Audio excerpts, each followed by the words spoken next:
What's going on, guys? Welcome back to my channel. In this video, we're going to talk about how to stop taking things personally.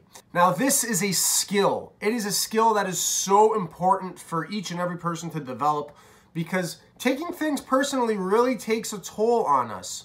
When we take things personally, we get judgments from other people and we really let them affect us. We really begin to suffer a lot, and that really compounds over time and really steers the whole direction of our lives too. So if we're not careful, if we don't cultivate the skill of not being able to take things personally, we're not going to be living the life that we want to live. We're going to be living a life that's grounded in fear of the judgment of others. So it's so important to develop this skill, and that's what we're going to do today in this video. We're going to talk about how to stop taking things personally. In order to do this, in order to be able to not take things personally, we really need to have a whole perspective shift. So what we're going to focus on today to make that perspective shift happen is what I call developing the awareness of the interpreter. And this is going to be a complete game changer. So you're probably familiar with the phrase, you're a product of your environment. And you've probably observed, at least on some level, that this phrase is correct. You are indeed a product of your environment on one level or another. To paint a crystal clear example of this, if I am someone who is born into a fundamentalist Christian family, the chances of me growing up to share the beliefs of a fundamentalist Christian are going to be much higher than if I was born into a Muslim or a Jewish family. And the reason that is because the environment that I was in shaped me to believe things a certain way. My perspective has been constructed by my environment, because what happens in our environment, we get fed information and we experience certain things. So our perspective gets constructed around the information that we're being told and the experiences that we have. So knowing that, if a fundamentalist Christian comes to me and tells me that they believe I am a bad person and I am going to hell because I don't share the same beliefs in God as they do, I'm not going to be taking that personally because I recognize that their beliefs have been constructed in the environment that they grew up in. The insult there that they're throwing my way, that I'm a bad person, isn't about me.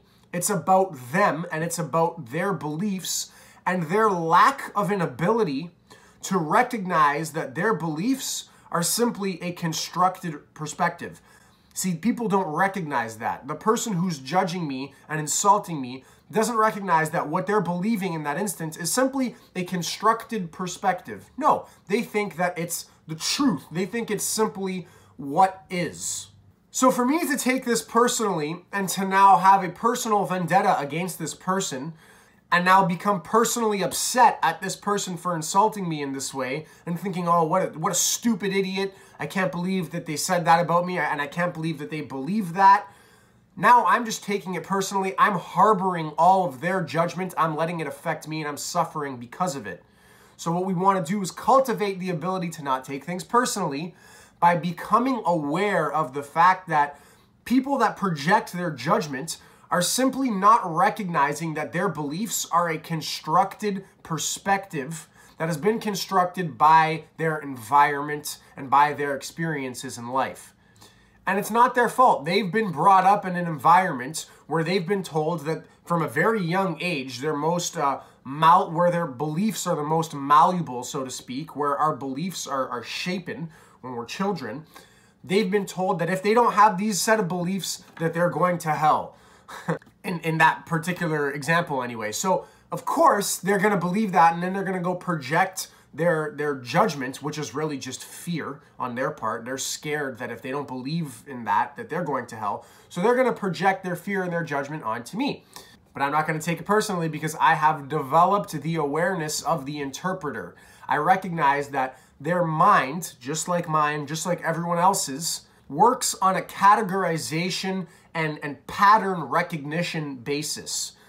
See, what our minds do is they take information, they take perceptions, and they categorize them. Okay, this is good, this is bad, this will result in this happening, this will result in that happening, this is something that's cool, and this is something that's lame.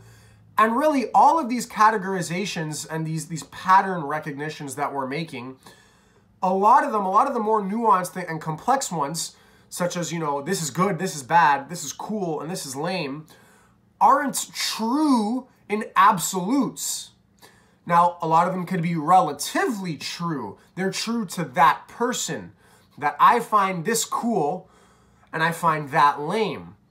But when we fail to recognize that these beliefs are simply constructed perspectives, we hold them as the truth. And then we think, oh, see, what we're really doing with these categorizations and these pattern recognitions is simply drawing lines in the sand and coming up with our own boxes and our own way to perceive reality.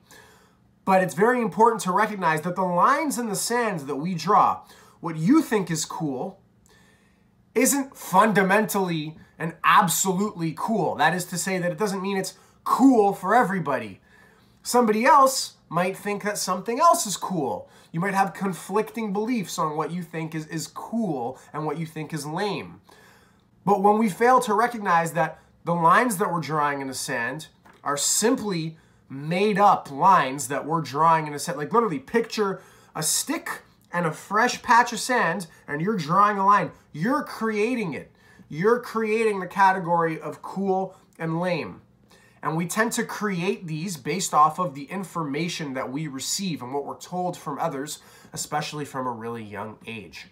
So when we fail to recognize that that's all the line in the sand is it something that we made up and now something that we believe, it's a perspective that we have constructed. We then go on to become rigid and become identified with our beliefs in a way where we feel the need to defend them as if they're a part of us.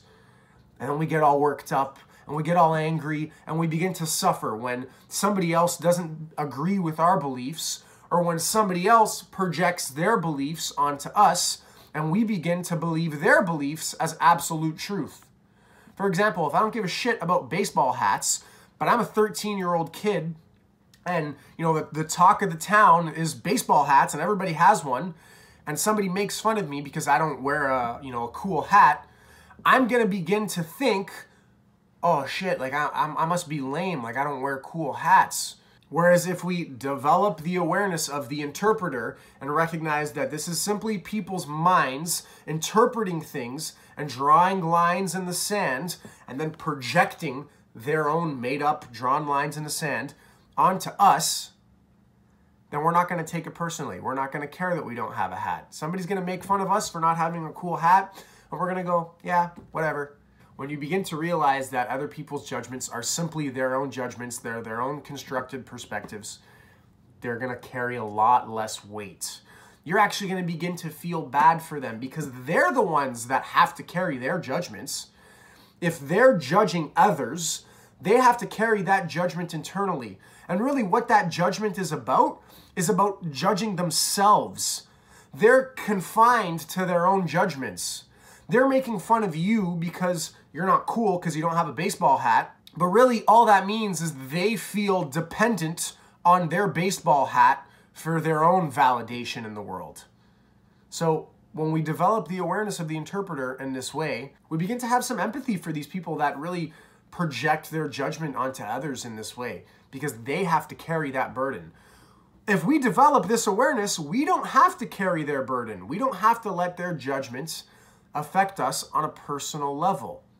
But it's very important that this is a genuine awareness. Don't lie to yourself and say, oh, that doesn't affect me, and then you're going to feel like shit and repress the fact that you're feeling like shit. That's just going to be even worse. So this has to be a genuine process here. You have to genuinely grasp the fact that other people's judgments are simply a projection of the way that their mind has created perspectives. So, genuinely grasping this and genuinely not being affected by the judgment of others and not taking things personally in this way is so liberating, it's so freeing. You can begin to live the life that you want to live. You can begin to authentically express yourself in any case scenario without the fear of being judged by others. Now, I want to make a little distinction here. I've sort of been blurring the line between taking things personally and being affected by the judgments of others. And a lot of times those are one and the same, because the thing that we're taking personally might happen to be an insult or a judgment. We feel personally affected by it in that way. But in some cases, somebody wrongs you. In that situation, it's not about judgment and it's not about an insult and taking somebody's words personally. It's about the fact that you have actually been personally affected, whether in a big or small way, by an individual, by somebody else's actions. Maybe they're not being very considerate of you. Maybe they're acting selfishly. In either case, the same remedy is the solution of being grounded in the awareness of the interpreter. So just recognizing where somebody's actions are coming from. Similarly to recognizing where their judgments and their insults are coming from. Now, that doesn't mean that you should just roll over and show your belly to this person all the time and continue to let them wrong you in this way. If somebody wrongs you, it doesn't mean, let them wrong you again. Learn your lesson. There's that phrase, fool me one time, shame on you. Fool me twice, shame on me. So learn your lesson, understand how that person behaves, and moving forward, assert new boundaries. Maybe if somebody screwed you over in business, I would say you'd be wise not to be doing business with them again. But the big takeaway here is that by recognizing where their actions are coming from, recognizing that their circle of concern is small and they're behaving in a selfish way because of the way that their mind interprets reality, they fail to see that by hurting you, they also hurt themselves.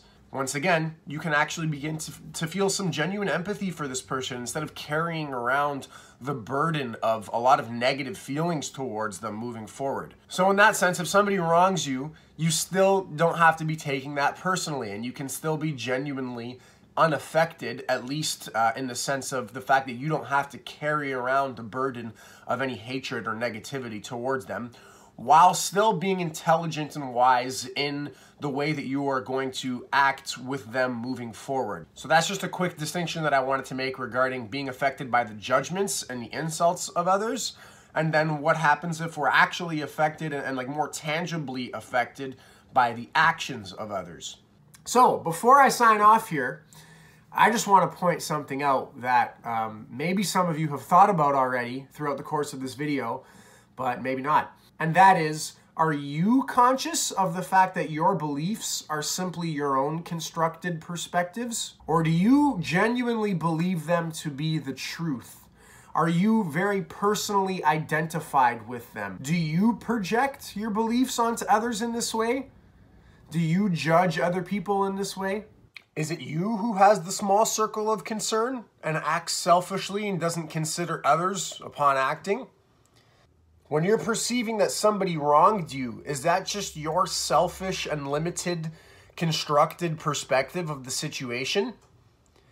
If the tables were turned and the inverse happened, you did to them what they did to you, would you feel that that's fair?